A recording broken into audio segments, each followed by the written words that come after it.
Good afternoon, folks.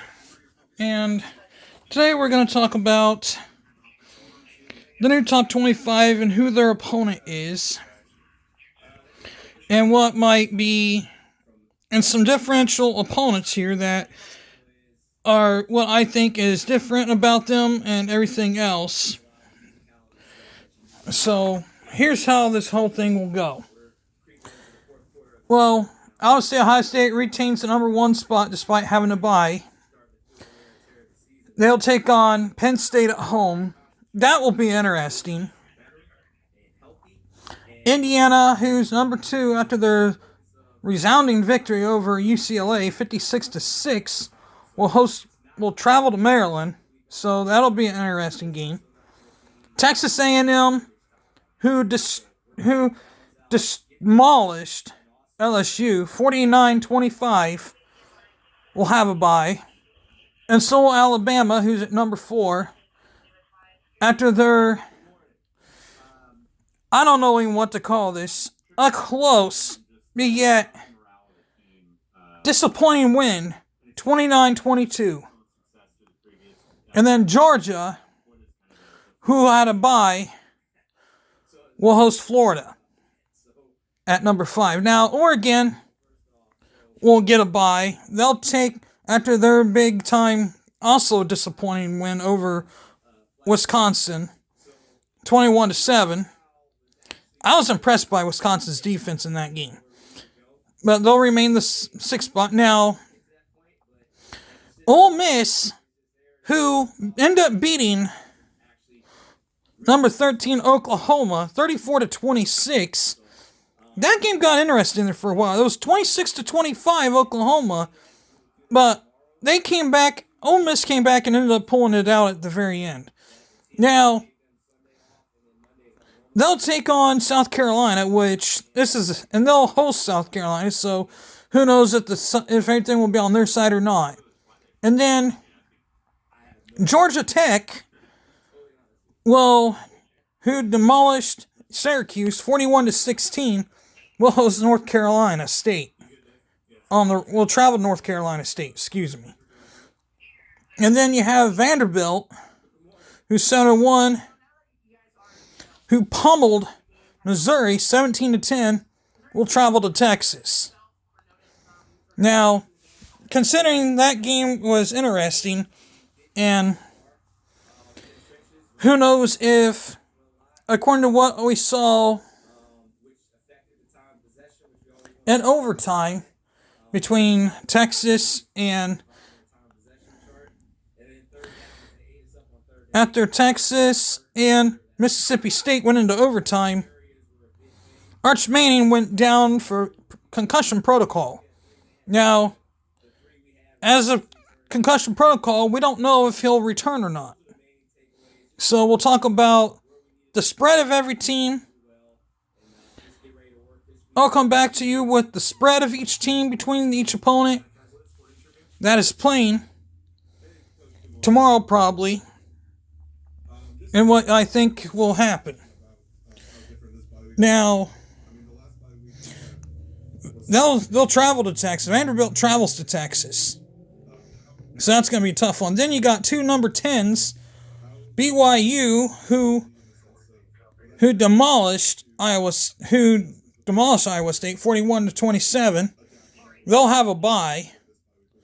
And they were at Iowa State nevertheless. And then Miami, who also demolished Stanford 42-7, will be at SMU.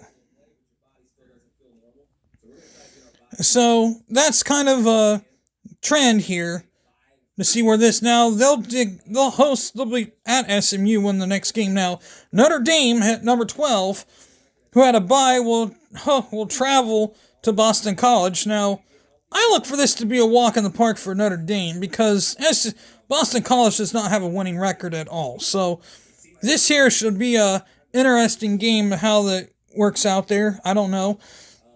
Now Texas Tech, who pretty much dominated Oklahoma State from start to finish, 42-0, will travel to Kansas State, who's been struggling from start to now. Then number 14, Tennessee, who beat out Kentucky 56-34, will host Oklahoma. And I forgot, Texas Tech will host Kansas State. We'll be traveling to Kansas State. And then Virginia, who played a very talented North Carolina away, ended up only pulling it off by a point, 17-16, will travel to California for the next game. Now, Louisville, who's been on the rise, pulled out a 38-24 win over Boston College, will travel to Virginia Tech. So that's going to be another interesting game. Now, Cincinnati at number 17, who pulled out a win over Baylor, 41-20 win over Baylor, will travel to Utah at number 24. So that's another entertaining game. And then Ole Miss, and then Oklahoma, who suffered the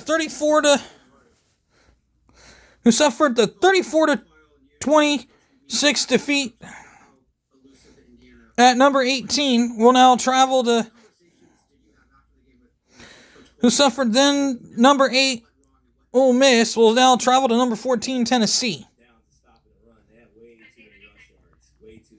I mean, this is going to be one of those games where you don't know what's going to happen. Now, Missouri will have a week off.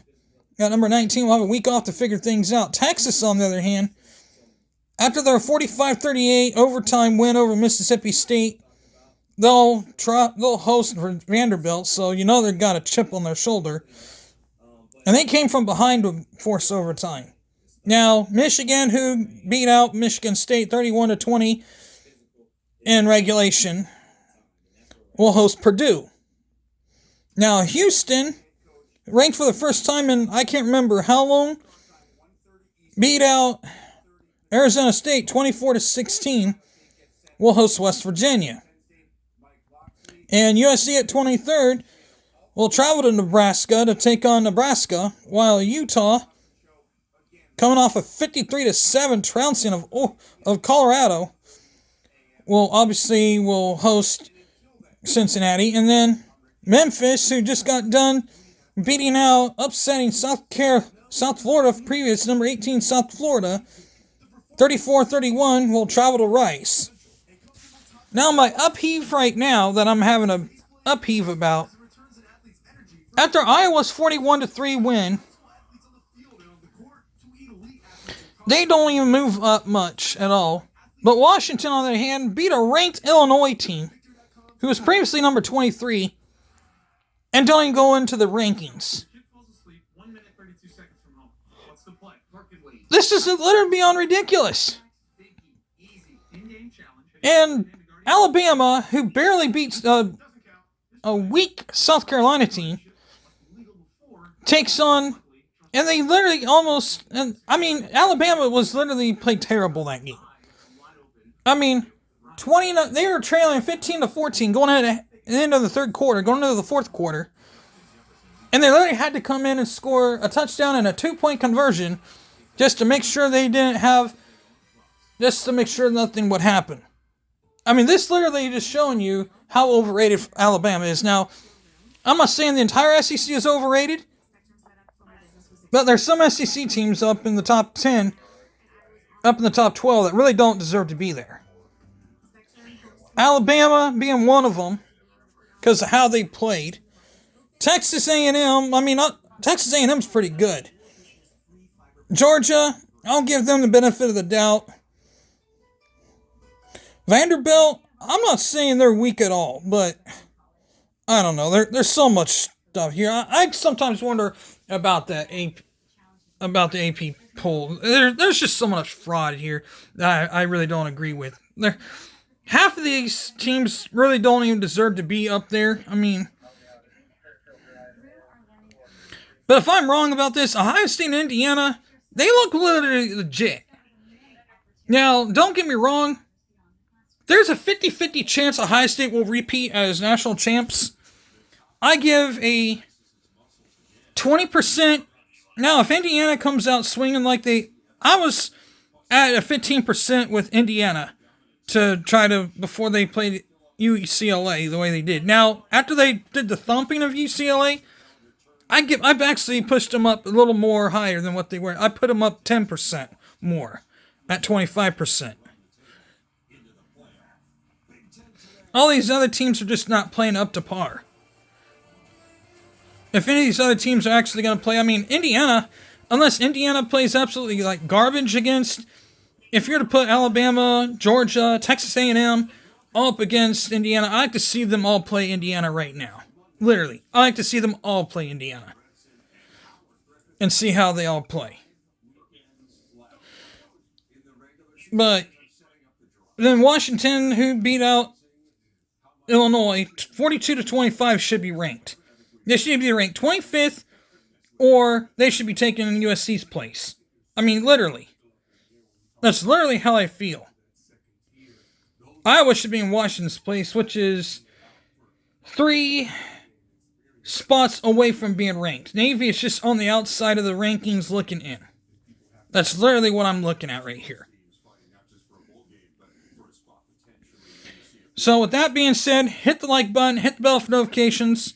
With that being said, I'm out of here. And November, let's see, first, second, I think November 4th, which is next Tuesday, will be the first college football playoff. I might do a new AP poll. Look out when it comes out on Monday, maybe on Sunday. I'm not really sure which day I'll do it. But I might actually do one of those and just show you like what it looks like. Just give you a general idea of what we're dealing with. I mean, this literally looks like one of those polls where we don't really know what it will look like. And this would be like a rough draft, maybe, of what our first college football playoff poll would be like. So with that being said, hit the like button, hit the bell for notifications. With that being said, I'm out of here. Peace.